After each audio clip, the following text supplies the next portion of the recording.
I came that they may have life and have it abundantly. Words from the 10th chapter of the Gospel according to John.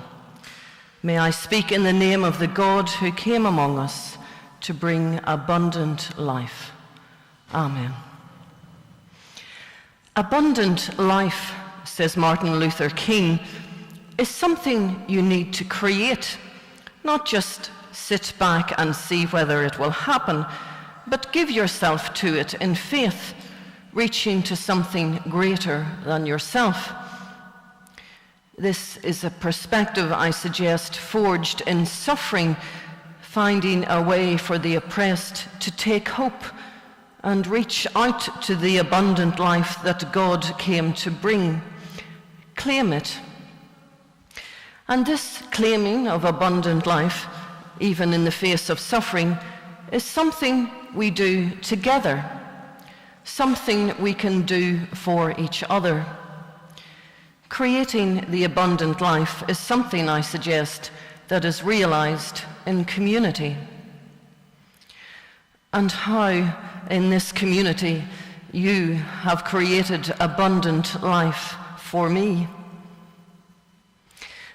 I arrived in St. Faith's in the new year of 2018, a little bruised and battered after a shaky start to my curacy, and found not just any port in a storm, but a place in which I was welcomed with open arms.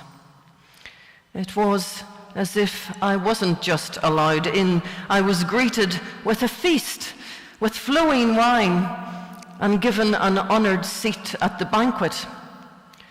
That is what these 3.5 years with you has been like. It began straight away. I remember the first team meeting I attended, sharing some ideas and finding I was listened to attentively, and some of the ideas were even taken up. It was so good to be listened to after having had months in which this had not happened. I felt like I had died and gone to heaven. It was transformative, from suffering to abundance. And that listening, that willingness to engage with what I have to say, has gone on over the whole time I have been here, and I have experienced it from all of you. When I preach, it is a tremendous source of encouragement to look up and see your faces, even behind masks, turned attentively to my words, really listening. Not always agreeing, but that's interesting too. You've often chatted to me about the sermons afterwards or by email, sometimes requesting the text to share with someone else or dwell on yourself. You've entered into conversation with me about the content. You have made me feel that I have something to say. You have helped me find my voice. I thank you. You have also permitted me the honor of letting me listen to you, sharing your stories, your joys, your life events, your wounds, allowing me to walk beside you a little when you have been suffering. How I have valued this. One of the places in which we have shared stories has been in the small groups which some of you joined to support me with my research, where I was exploring alternative language for God in my dissertation. That was so life-giving. I loved your openness, the enlivening conversations we had about God, faith, and prayer. I learned so much from you. And I love the fact that I would not have been awarded my master's from Oxford University without you. We walked the path to the completion of my studies together. But I have also relished the everyday chat we have after services. Rabbi Lionel Blue used to say that God was in the teacups, in the small talk that bonds us together in these light, social rituals, and I think he's right. I know that you have been working on a book of memories for me to take away, which I can't wait to read.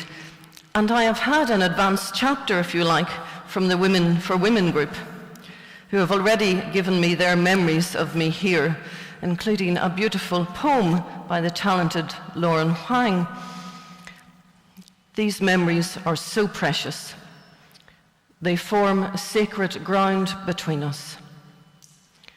Martin Buber says that the electricity between people, when there is a real connection, that is where God is to be found. I believe we have met in that way, and God has been there. Some more of my memories. I've mentioned Women for Women. What a joy it has been to work with that group of women, watching us grow in purpose and confidence as we have listened to each other, that transformational and life-giving gift that we all have it within us to share. And what a delight it was to attend our first in-person coffee morning at St. Faith's this week and feel the buzz, that electricity between people I've talked about that shows us God is there. I salute you, Women for Women.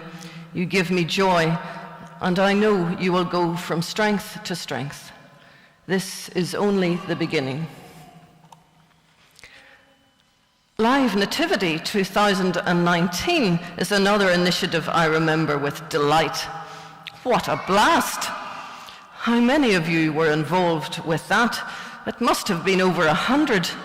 Planning, sewing, ironing costumes, acting, singing, stewarding, cooking, photographing, making craft, and much more.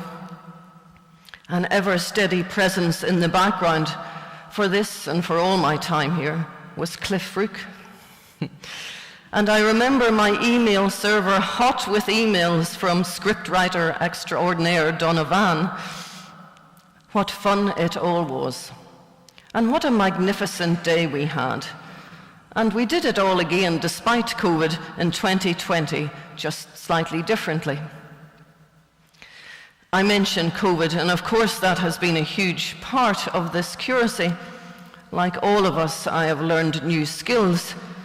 Zoom, for example. Imagine we didn't know what Zoom was a year ago. Live streaming. Presiding from home, trying to find a tidy spot. And what joy to have come through that long lockdown and to be able to gather today to say goodbye. And there was my involvement in Rainbow Toddlers, Open the Book and the Word, People and Planet. I'm so delighted with our wee meadow in peak flower just now as I leave. So many ways I've worked with you all. I also remember quirky moments, like Helen Gibbons popping up unexpectedly when I was swimming in the sea, so we discussed my latest sermon as we bobbed about. Like cycling to church and seeing Alan Millard out collecting litter, shouting out a greeting to each other, or stopping to chat. And there's so many memories and so little time.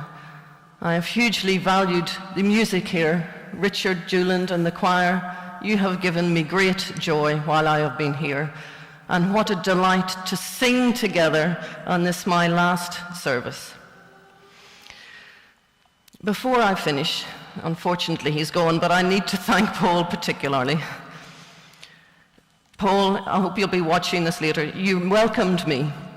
A woman, a feminist, so different to you in many ways. An artist, not a scientist. A liberal Catholic, not a charismatic evangelical. You listened to me, challenged me on occasion, well, quite often, actually, and allowed me to challenge you.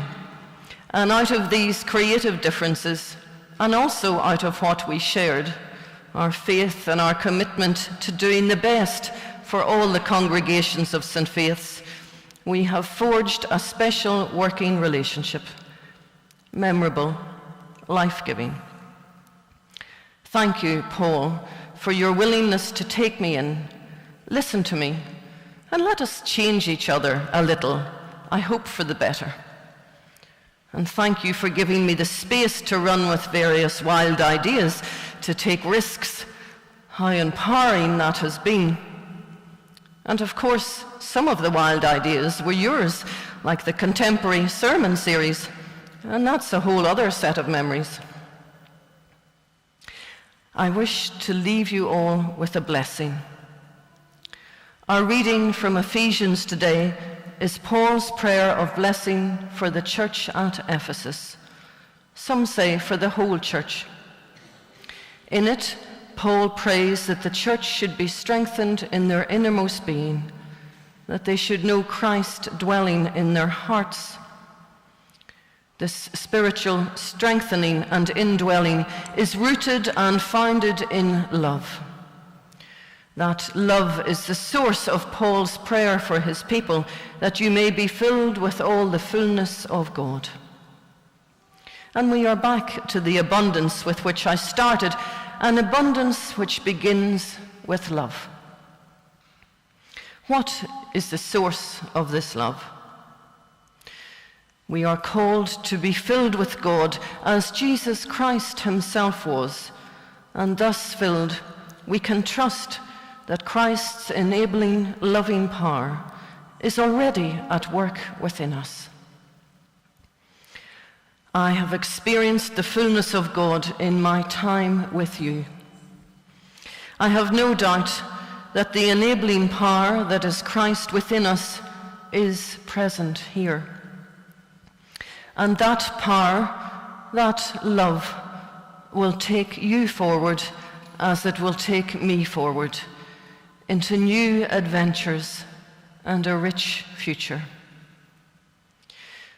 Inspired by St. Paul, but using words of St. Patrick, the blessing I leave you is: Christ be with you, Christ within you, Christ behind you and before you, Christ beside you, Christ to win you, Christ to comfort and restore, Christ beneath you, Christ above you, Christ in hearts of all who know you, Christ in mouth of friend and stranger, Christ in quiet and in roar. Power to guide you, might to hold you, wisdom teach you, watching o'er you, ear to hear you, hand to guard you, love to conquer every fear. Love. How I have felt your love in this place, and how I have loved you. I will never forget you. Amen.